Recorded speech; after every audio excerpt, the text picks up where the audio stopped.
Hello students, स्वागत है आपका अपने YouTube channel NT net visual art classes में। स्टूडेंट्स, इस चैनल के द्वारा मैं आपको टीजीटी, पीजीटी, केवीएस सभी जितने भी आर्ट के एग्ज़ाम्स होते हैं उनकी प्रिपरेशन कराती हूँ। आज मैं आपके लिए एक प्रैक्टिस सेट लेकर आई हूँ जिसमें हम 125 क्वेश्चन पढ़ेंगे। ये क्वेश्चन आपके लिए काफ़ी हेल्पफुल होंगे।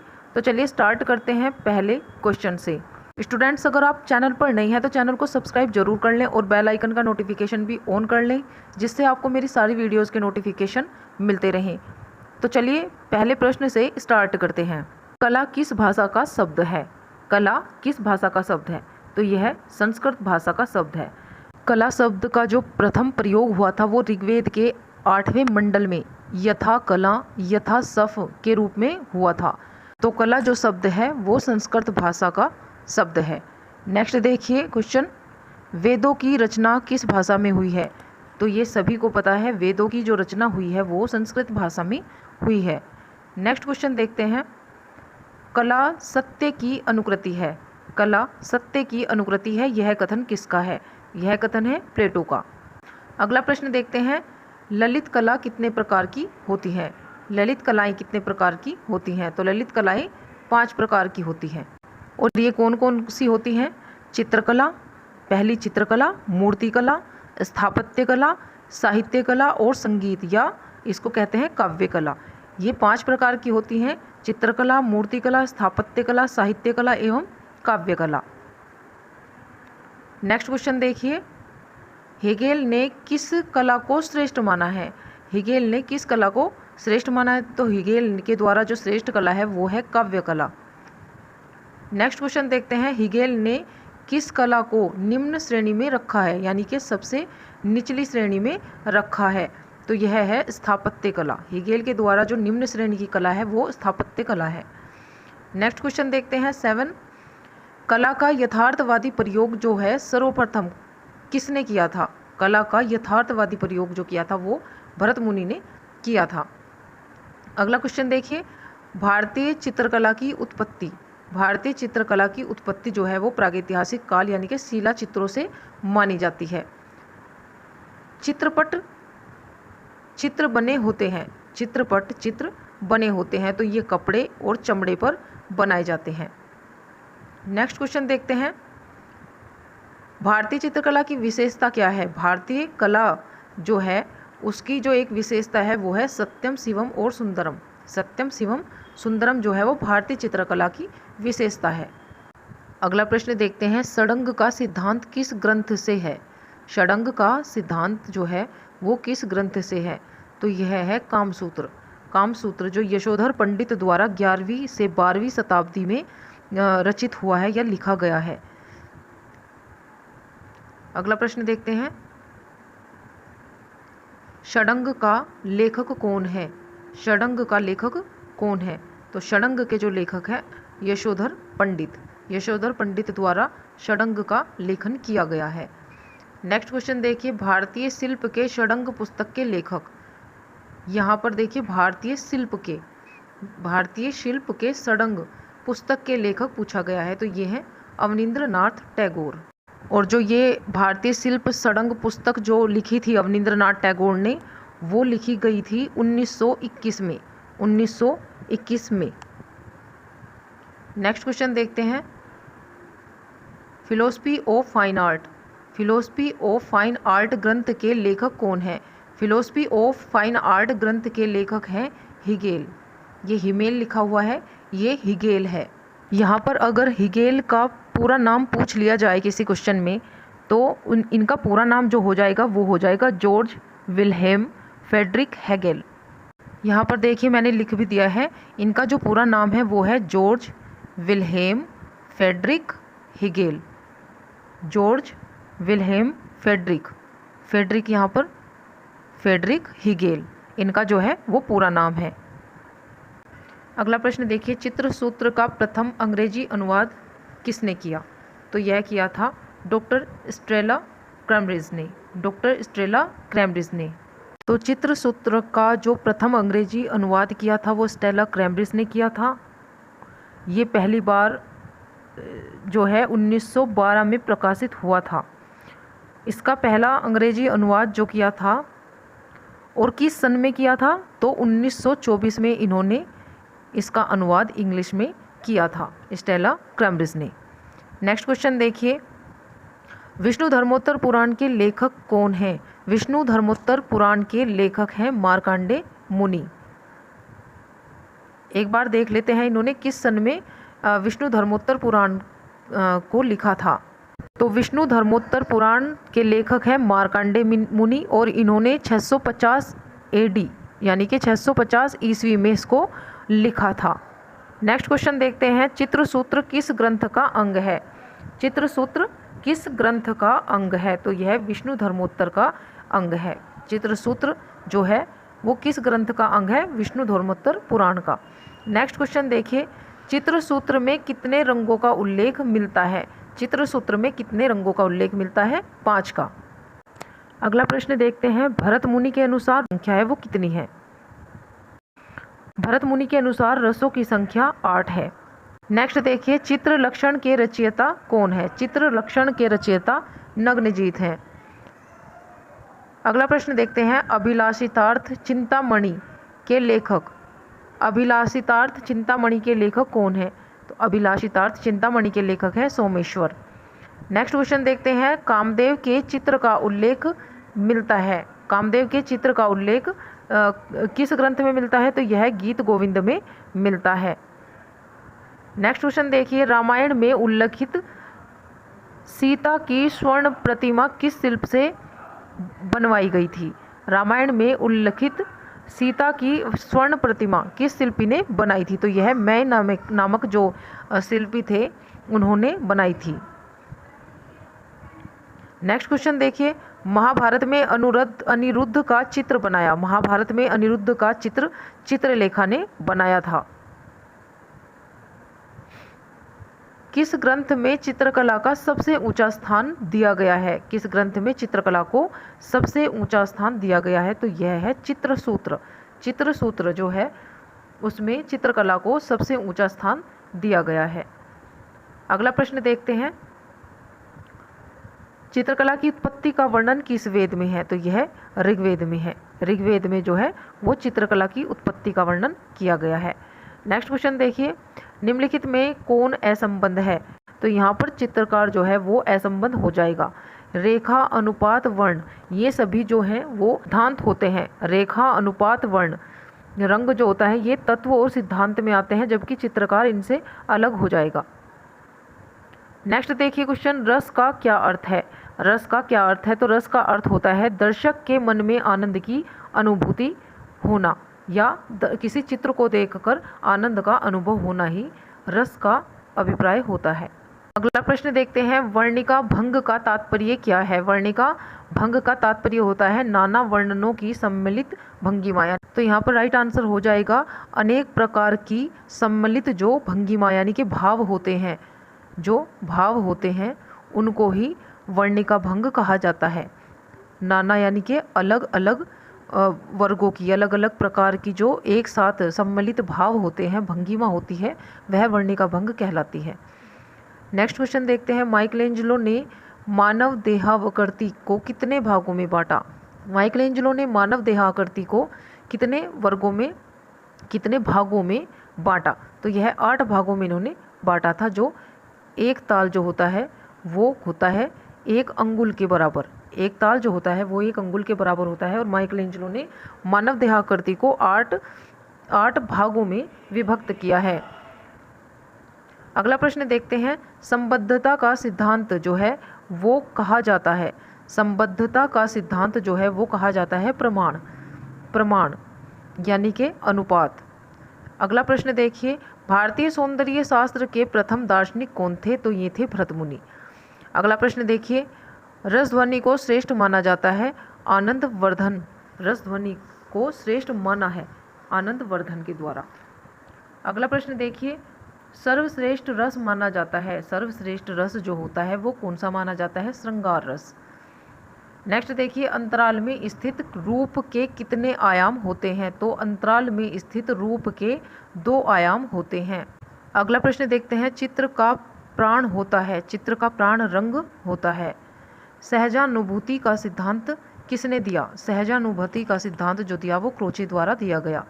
अगला प्रश्न देखते हैं, अलंकारवाद का प्रतिपादन किया। अलंकारवाद का प्रतिपादन किया था भामह ने। अगला प्रश्न देखिए, रेखा कितने आयामी होती है? जो रेखाएं होती हैं वो दो प्रकार की, दो आयाम की होती हैं। अगला प्रश्न देखिए, रौद्र रस का रंग क्या है? रौद्र रस का जो रंग होता है वो लाल होता है। नेक्स्ट क्वेश्चन देखते हैं, भारतीय अलंकरण की प्राचीन विशेषता होती है लय यानी कि रिदम। अगला प्रश्न देखिए, कत्थई रंग बनता है। कत्थई जो रंग बनता है वो लाल और हरा मिलाने से हमें प्राप्त होता है। नेक्स्ट क्वेश्चन देखिए, प्रजनन एवं विकास किस रंग का प्रतीक है? प्रजनन एवं विकास जो है वो हरे रंग का प्रतीक है। अगला प्रश्न देखिए, एक रंग से बने चित्र को क्या कहते हैं? एक रंग से बने हुए चित्र को मोनोक्रोम कहते हैं। जैसे किसी भी एक रंग की डार्क से लाइट टोन लगाते जाना उसको ही मोनोक्रोम कहते हैं। एक ही रंग में बना हुआ चित्र, लाइट, डार्क, जो है मिडिल, ये सभी टोन एक ही रंग की हम प्रयोग करते हैं उसको ही मोनोक्रोम कहा जाता है। अगला प्रश्न देखते हैं, स्वर्णीय विभाजन का सिद्धांत दिया। स्वर्णीय विभाजन का सिद्धांत दिया था यूनानियों ने। नेक्स्ट देखिए, प्रभाविता के सिद्धांत का प्रयोग किस गुफा में सफलतापूर्वक किया गया? तो प्रभाविता का जो सिद्धांत प्रयोग किया गया था वो अजंता की गुफाओं में किया गया। अगला प्रश्न देखिए, मूर्ति कितने आयामी होती है? मूर्ति जो होती है वो 3 आयामी होती है, लंबाई, चौड़ाई और ऊंचाई। लंबाई, चौड़ाई और ऊंचाई जो है ये तीनों आयाम मूर्ति में होते हैं। नेक्स्ट देखिए, परिप्रेक्ष्य शब्द किस मूल्य का है? परिप्रेक्ष्य शब्द किस मूल्य का है? तो ये लैटिन भाषा का शब्द है। नेक्स्ट देखिए, सबसे अधिक ठंडा रंग होता है। सबसे अधिक ठंडा रंग जो होता है वो हरा रंग होता है। अगला प्रश्न देखते हैं, एक पूर्ण चित्र में कितने ग्राउंड होते हैं? एक पूर्ण चित्र में कितने ग्राउंड होते हैं? तो ये होते हैं 3 ग्राउंड एक पूर्ण चित्र में होते हैं। अगला प्रश्न देखते हैं, लावण्य को मोती की तरलता के समान किसने बताया?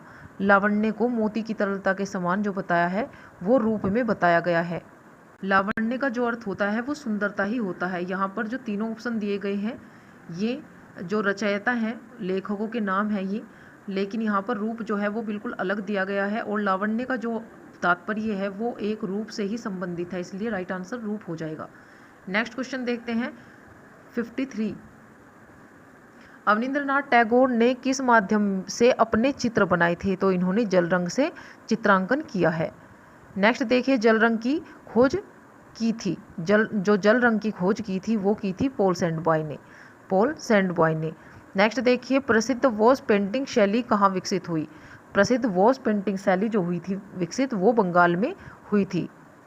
अगला प्रश्न देखते हैं, भारत में वॉश पेंटिंग का प्रारंभ किसने किया था? तो यह किया था अवनींद्रनाथ टैगोर ने। अवनींद्रनाथ टैगोर ने भारत में वॉश पद्धति जो थी वो प्रारंभ की थी।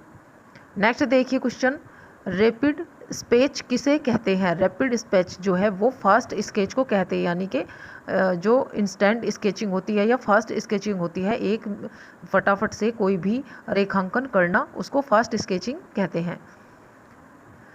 नेक्स्ट क्वेश्चन देखते हैं, ऑन द स्पॉट पर चित्रण कार्य के लिए माध्यम जो है, ऑन द स्पॉट पर चित्रण कार्य के लिए जो माध्यम है वो होता है जल रंग। अगला प्रश्न देखिए, वॉश तकनीक की रेखाएं भारतीय कला से प्रेरित हैं, लेकिन तकनीक जो है वो चीनी और जापानी रहेगी। वॉश जो तकनीक की रेखाएं हैं वो भारतीय कला से प्रेरित है, लेकिन इनकी तकनीक किससे संबंधित है? चीनी और जापानियों से। नेक्स्ट क्वेश्चन देखते हैं, ग्वास रंगों की प्रकृति कैसी होती है? ग्वास रंगों की प्रकृति जो होती है वो होती है अपारदर्शी जो होती है ये होती है। आंसर देख आप, अपारदर्शी ग्वास रंगों की जो प्रकृति होती है अपारदर्शी होती है। नेक्स्ट क्वेश्चन देखिए, इम्पेस्टो से चित्रण कार्य प्रारंभ किया था जॉन ब्रैट बॉय ने। नेक्स्ट क्वेश्चन देखिए, किसी चित्र के में पास रेखा से छाया प्रकाश का प्रभाव उत्पन्न किया जाता है हेचिंग में। नेक्स्ट क्वेश्चन देखिए, चियरस्क्यूरी तकनीक से चित्र बनाया। ये चित्र बनाए थे, ऑप्शन में जो दिया गया है विंची के द्वारा। नेक्स्ट क्वेश्चन देखते हैं, तेल रंगों को मोम के साथ मिलाकर चित्रण करना क्या कहलाता है? तो यह एनकोस्टिक कहलाता है, एनकोस्टिक कहलाता है। यहाँ पर रिक्त स्थान दिया गया है, का आविष्कार आइक बंधुओं ने किया था। तो कौन सी चीज़ का आविष्कार यहाँ पर जो किया था? तेल रंगों का आविष्कार जो किया था वो आइक बंधुओं के द्वारा किया गया था। नेक्स्ट देखिए, लैटिन ग्रुप द्वारा चित्रण प्रारंभ हुआ। लैटिन ग्रुप द्वारा चित्रण प्रारंभ हुआ एक्रेलिक रंग में। नेक्स्ट देखिए, सिग्रेफिटो विकसित हुई। यह यूरोप में विकसित हुई थी। सिग्रेफिटो जो विकसित हुई थी वो यूरोप में विकसित हुई थी। अगला प्रश्न देखते हैं 68, तेल चित्रण का माध्यम कौन सा तेल होता है? तेल चित्रण का जो माध्यम होता है, यानी कि जो तेल रंगों में जो मिलाया जाता है, जिसको यूज किया जाता है उसको पतला करने के लिए, तो अलसी के तेल का इसमें प्रयोग किया जाता है। नेक्स्ट देखिए, तेल चित्रण विधि से चित्र बनाने में विख्यात भारतीय चित्रकार जो हमारे रहे हैं वो राजा रवि वर्मा रहे हैं। नेक्स्ट देखिए, विभिन्न परतों में कार्य हो सकता है। विभिन्न परतों में कार्य हो सकता है। आंसर देख लेते हैं। यहाँ पर आंसर दिए गए हैं तेल रंग, टेम्परा और एक्रेलिक। तो विभिन्न परतों में जो काम हो सकता है वो ये सभी रंग रहेंगे, उपरोक्त सभी, उपरोक्त सभी। नेक्स्ट देखिए, फ्रांटेज तकनीक उपयोग की जाती है। फ्रांतेज तकनीक का उपयोग किया जाता है तो कोरोसिन वर्निश, एम्पेस्टो में और ग्लेजिंग, इन तीनों में यानी कि सभी में फ्रांटेज तकनीक का प्रयोग किया जाता है। नेक्स्ट देखिए, ट्राइबल आर्ट संबंधित है। ट्राइबल आर्ट किससे संबंधित है? तो यह जनजातियों से संबंधित है। कागज की कतरन से बने चित्र को क्या कहते हैं? तो कोलाज जो है वो कागज की छोटी छोटी कतरन को किसी भी आकार या किसी भी रूप में चिपकाकर बनाया जाता है, उसको ही कोलाज कहा जाता है। बाटिक का जन्म हुआ था। बाटिक का जन्म, बाटिक जो कला हुई है उसका जन्म कहाँ हुआ? इंडोनेशिया में। नेक्स्ट देखिए, जल रंग में छाया प्रकाश से छाया की ओर चित्रण कार्य किया जाता है। जल रंग में प्रकाश से छाया की ओर कार्य किया जाता है, यानी कि और यहाँ जल रंग में एक और चीज़ देखने को मिलती है कि जल रंग में वाइट कलर का प्रयोग ना के बराबर किया जाता है या नहीं किया जाता है। यहाँ पर जहाँ भी हमें वाइट या प्रकाश दिखाना होता है वहाँ पर वाइट पेपर को छोड़ दिया जाता है। नेक्स्ट देखिए, चित्रण करने की विधि कहलाती है। चित्रण करने की विधि कहलाती है तकनीक। तकनीक यानी कि टेक्निक। नेक्स्ट देखिए, पेंसिल कितने डिग्री पर दिखाई देती है? पेंसिल कितने डिग्री पर दिखाई देती है? तो यह 15 डिग्री पर दिखाई देती है। नेक्स्ट क्वेश्चन देखिए, सबसे हार्ड पेंसिल होती है 3H। 3H जो होती है वो सबसे हार्ड पेंसिल होती है। यहाँ पर H का मतलब होता है हार्ड। यहाँ पर जो H दिया गया है उसका मतलब होता है हार्ड, और यहाँ पर जो B मतलब दिया गया है इसका, ये होता है ब्लैक।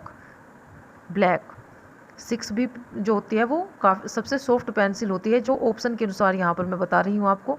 जितने भी यहाँ पर नंबर बढ़ते जाएंगे, 6 की जगह 8 हो गया, 12 हो गया, तो वो उतनी सॉफ्ट पेंसिल हो जाएगी। यहाँ पर 3 दिया गया है, 3H, यानी कि ये काफ़ी हार्ड पेंसिल होगी। H का मतलब होता है हार्ड। नेक्स्ट देखिए, किसी चित्र तल पर रंग लगाकर दूसरे तल पर छापने को क्या कहा जाता है? तो इसको ग्राफिक्स कहा जाता है। ग्राफिक्स जैसे लिथोग्राफी हो गई, प्लेनोग्राफी हो गई, ये सभी जो होती हैं ग्राफिक के अंतर्गत आती हैं। नेक्स्ट देखिए, एचिंग का प्रयोग किया जाता है। एचिंग का प्रयोग किया जाता है ग्राफिक में। ग्राफिक जो तकनीक होती है उसमें एचिंग का प्रयोग किया जाता है। नेक्स्ट क्वेश्चन देखते हैं, विश्व में लिथोग्राफी प्रेस की खोज किसने की थी? तो ये की थी, विश्व में लिथोग्राफी प्रेस की खोज किसने की थी? तो यह की थी जर्मनी के एलोइस सेनेफेल्डर। यहाँ पर एलोइस, ये थोड़ा नाम में गड़बड़ हो रखी है टाइपिंग में। एलोइस सेनेफेल्डर जो पूरा नाम है इनका, ये जर्मनी के हैं, एलोइस सेनेफेल्डर, और इन्होंने 1798 ईस्वी में जो की थी लिथोग्राफी प्रेस की खोज की थी, 1798 ईस्वी में जर्मनी में। नेक्स्ट क्वेश्चन देखते हैं, भारत में लिथोग्राफी की प्रेस की स्थापना जो की थी 1825 में, वो कहाँ पर हुई थी? भारत में लिथोग्राफी प्रेस की स्थापना 1825 में कहाँ पर हुई थी? तो यह कलकत्ता में हुई थी, कलकत्ता में हुई थी। और ये स्थापना जो की थी वो ईस्ट इंडिया कंपनी ने की थी। ईस्ट इंडिया कंपनी के द्वारा 1825 ईस्वी में कलकत्ता में भारत में लिथोग्राफी प्रेस की स्थापना की गई थी। अगला प्रश्न देखते हैं, भारत में राजा रवि वर्मा ने स्थापना की लिथोग्राफी प्रेस की स्थापना जो की थी वो भारत में राजा रवि वर्मा ने की थी। अगला प्रश्न देखते हैं, भारत में सेरीग्राफी का प्रयोग किसने किया? केजी सुब्रमण्यम के द्वारा किया गया था। नेक्स्ट क्वेश्चन देखते हैं, एक्वाटिंट का प्रयोग सर्वप्रथम किसने किया था? एक्वाटिंट का सर्वप्रथम प्रयोग किया था गोया ने। नेक्स्ट क्वेश्चन देखिए, लिथोग्राफी के लिए किस पत्थर का प्रयोग किया जाता है? तो ये किया जाता है चूना पत्थर का, चूना पत्थर। नेक्स्ट क्वेश्चन देखते हैं, ऑफसेट प्रिंटिंग का आविष्कार हुआ था? तो यह 1906 में हुआ था। अंग्रेजी शब्द फोटोग्राफी का हिंदी रूपांतरण क्या है? तो ये होता है छायांकन। नेक्स्ट क्वेश्चन देखिए, किसके द्वारा प्रथम बार व्यावसायिक रंगीन फिल्म का निर्माण किया गया? लुमीर बंधु के द्वारा जो है वो पहली बार व्यावसायिक रंगीन फिल्म का निर्माण किया गया था। फोटो बनाने के लिए प्रयोग किया जाता है ब्रोमाइड पेपर का। अगला प्रश्न देखते हैं, भारत में पहला फोटो स्टूडियो खोला गया था कलकत्ता में। नेक्स्ट देखिए, अपर्चर और शटर स्पीड होता है, ये SLR में भी होता है, कोडक में और बॉक्स में, इन सभी में ये जो होता है प्रयोग होता है। नेक्स्ट देखिए, पैनोरमा क्या है? पैनोरमा फोटोग्राफी एक तकनीक है, जो पैनोरमा है वो फोटोग्राफी की एक तकनीक है। नेक्स्ट देखिए, बंगाल फोटोग्राफी सोसाइटी के संरक्षण थे सवाई राम सिंह। नेक्स्ट देखिए, विज्ञापन का माध्यम क्या होता है? विज्ञापन का माध्यम टीवी भी है, जहाँ पर ऐड दिखाए जाते हैं, न्यूज़पेपर में भी ऐड दिखाए जाते हैं, मैगजीन, ये सभी हो जाएंगी। विज्ञापन का माध्यम टीवी, मैगजीन और न्यूज़पेपर तीनों के तीनों होते हैं। नेक्स्ट देखते हैं, भारत में पहली विज्ञापन एजेंसी की स्थापना 1907 में कहाँ हुई थी? तो यह मुंबई में हुई थी। अगला प्रश्न देखते हैं, 1907 में डेली करंट पहला दैनिक समाचार पत्र किस देश में प्रकाशित हुआ था? तो यह इंग्लैंड में प्रकाशित हुआ था डेली करंट का पहला दैनिक समाचार पत्र, और सन कौन सा है? 1907 ईस्वी। नेक्स्ट देखिए, कलकत्ता से 1780 में बंगाल गजट को प्रकाशित किया, तो यह किसने किया था? जेम्स अगस्ट हिक्की के द्वारा। अगला प्रश्न देखते हैं, भारतीय भाषाओं में विज्ञापन किस समाचार पत्र में प्रकाशित हुआ? भारतीय भाषाओं में विज्ञापन किस समाचार पत्र में प्रकाशित हुआ? The Korea. अगला प्रश्न देखते हैं, हिंदी का पहला समाचार पत्र माना जाता है उद्दत मार्तंड को। कियोस्क क्या है? यह विज्ञापन माध्यम है। कियोस्क एक विज्ञापन माध्यम है। अगला प्रश्न देखते हैं, भारत में रेडियो पर विज्ञापन प्रसारित होना प्रारंभ हुआ था 1967 ईस्वी में, यानी कि 1967 में। नेक्स्ट देखिए, आकांक्षा का भाव प्रदर्शित करती हैं। आकांक्षा का भाव प्रदर्शित कौन सी रेखाएं करती हैं? तो ये लंबवत रेखाएं करती हैं। तटस्थ रंग क्या है? तटस्थ रंग कौन से हैं? तो ये काला, ग्रे और सफ़ेद तीनों ही तटस्थ रंग होते हैं। नेक्स्ट क्वेश्चन देखते हैं, वर्ण चक्र में स्थित आमने सामने के रंग कहलाते हैं विरोधी रंग। अगला प्रश्न देखते हैं, जो आकृति निश्चित सीमाओं में संगठित होकर चित्र में प्रमुख भूमिका निभाती है वह कहलाती है सक्रिय आकृति। टिंट किसे कहा जाता है? हल्की तान को ही टिंट कहते हैं। नेक्स्ट क्वेश्चन देखिए, पोत का क्या अनुभव कराती है? पोत जो है वो क्या अनुभव कराती है? तो स्पर्श ज्ञान। पोत यानी कि टेक्सचर, वो स्पर्श ज्ञान अनुभव कराती है। अगला प्रश्न देखते हैं, अंतराल क्या है? कलाकार का कला क्षेत्र जहाँ पर कलाकार चित्रण करता है वही अंतराल कहलाता है। अगला प्रश्न देखते हैं, कर्णवत रेखाएं किस प्रकार का भाव उत्पन्न